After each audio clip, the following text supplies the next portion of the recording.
Polda Sumatera Utara dari Direktur Cyber Polda Sumatera Utara yang bekerja sama dengan OJK akan melakukan rilis terhadap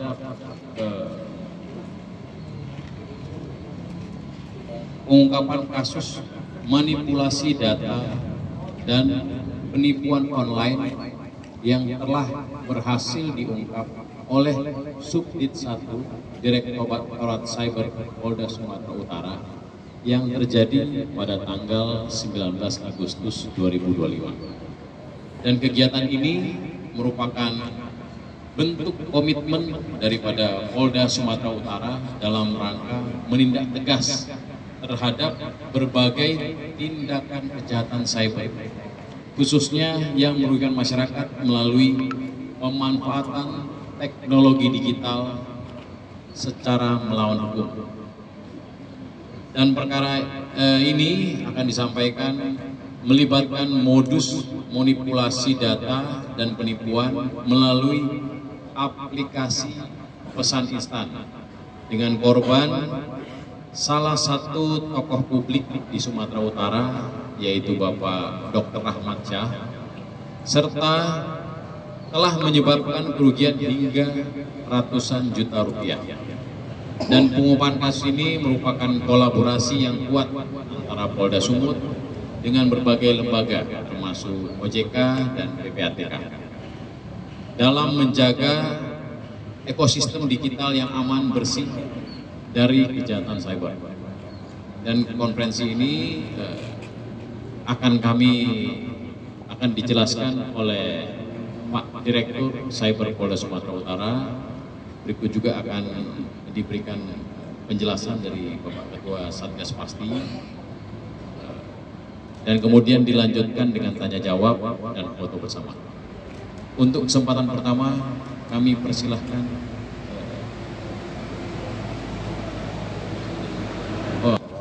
Selamat siang, salam sejahtera bagi kita semua. Om Swastiastu.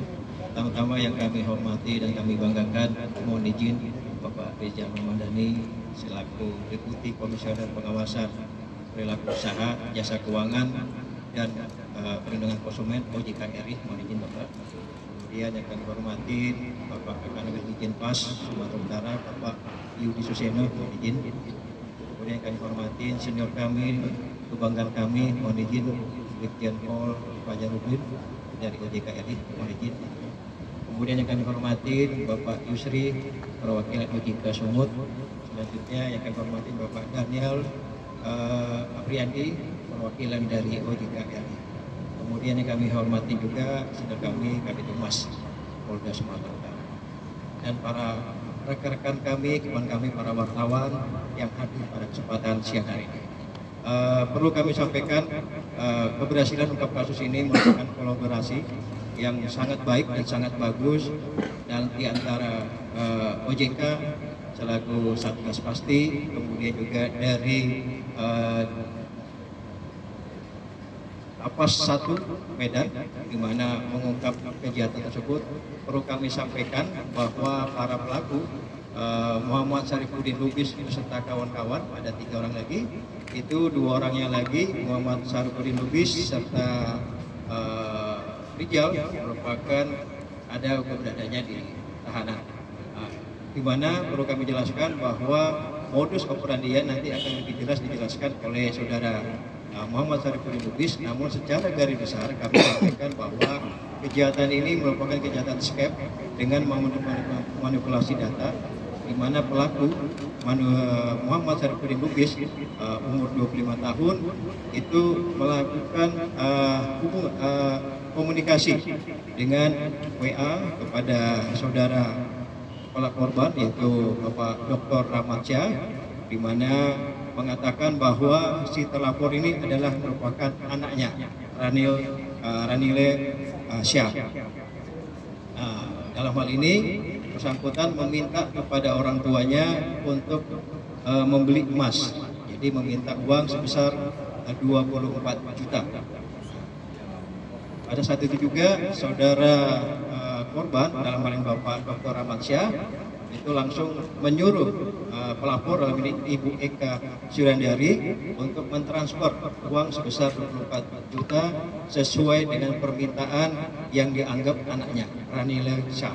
Ternyata beberapa saat kemudian si terlapor saudara Muhammad Syarifudin Lubis meminta kembali untuk membeli emas antam sebesar 42 juta rupiah.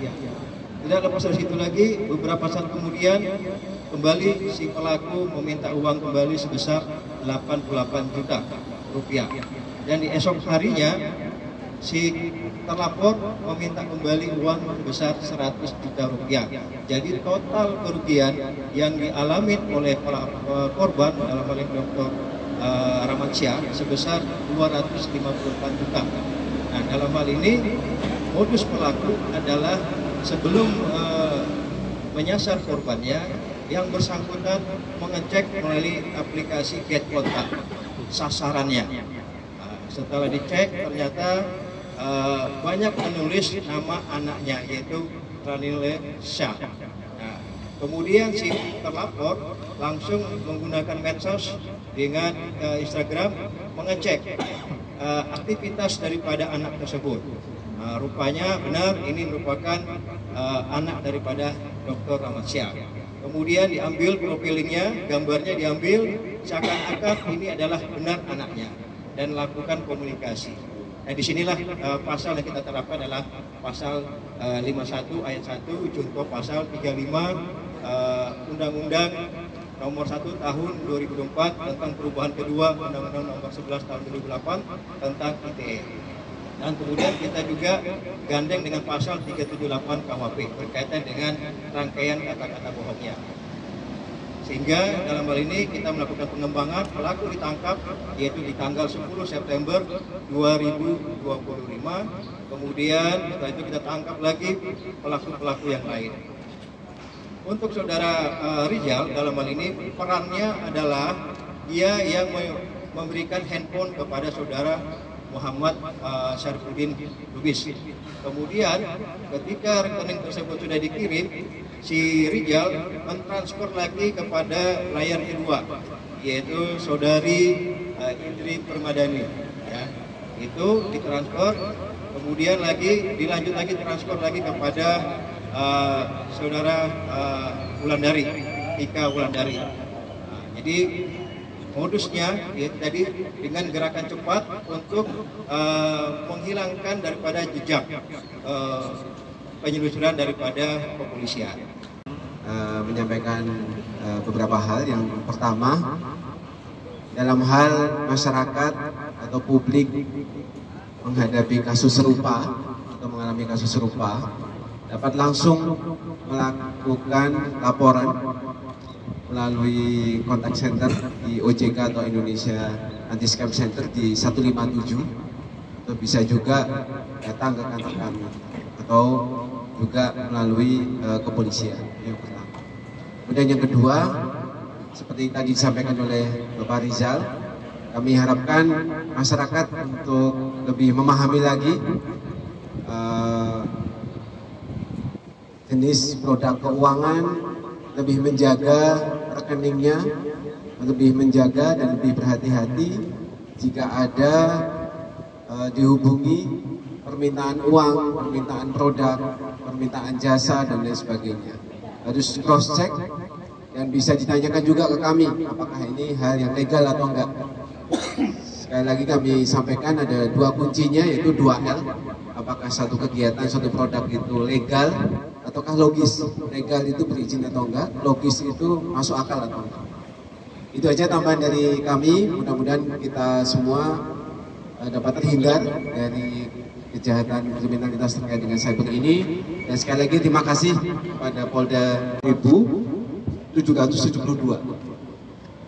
Cukup banyak, dalam hanya waktu kurang dari setahun itu 274.000 ya. Kemudian bagaimana di Sumatera Utara ini, itu dari 200-an tadi, 270.000 tadi, di Sumatera Utara ada 10.351 yang sudah lapor ke IASC. Yang pertama. Kemudian yang kedua, tadi pertanyaannya upaya apa yang sudah dilakukan dan sedang dilakukan, sebagaimana disampaikan Pak Rizal tadi, kita all out ya, melakukan literasi, edukasi ke semua lini, bahkan sampai ke sekolah-sekolah menengah pun kita sekarang sudah masuk ke pondok pesantren, kemudian ke kampus-kampus sudah dari dulu, sekarang kita bahkan ke pondok pesantren, ke pulau-pulau, ke daerah 3T yang terpencil. Karena sebagaimana disampaikan tadi, memang sinyal sudah sampai di pelosok-pelosok, kita harus imbangi dengan edukasi dan literasi. Jadi kalau teman-teman wartawan sekalian juga misalnya tadi menemukan di situs-situs atau di website itu ada sesuatu yang bisa dilaporkan juga langsung ke di 157 tadi. Kemudian yang ketiga, Satgas Pasti. Kami ini terdiri dari berbagai macam instansi ya, tadi disampaikan oleh Pak Rizal. Bahkan ini di setiap provinsi itu ada, bahkan di Sumut ini 13 kementerian, otoritas, ada 2, kemudian 6 lembaga, dan kita melakukan pertemuan rutin. Kita saling berkoordinasi, apapun itu, kayak dengan investasi keuangan ilegal, termasuk misalnya umroh ilegal dan lain sebagainya, atau penawaran produk-produk yang lain. Dan juga yang terakhir adalah kita kerjasama dengan tim percepatan akses keuangan daerah. Tim percepatan akses keuangan daerah ini dengan provinsi dan kabupaten kota ini lakukan untuk koordinasi, literasi dan inklusi, edukasi. Jadi itu yang kita lakukan terus-menerus, dan kita juga ajak teman-teman wartawan untuk mensosialisasikan itu. Demikian Pak.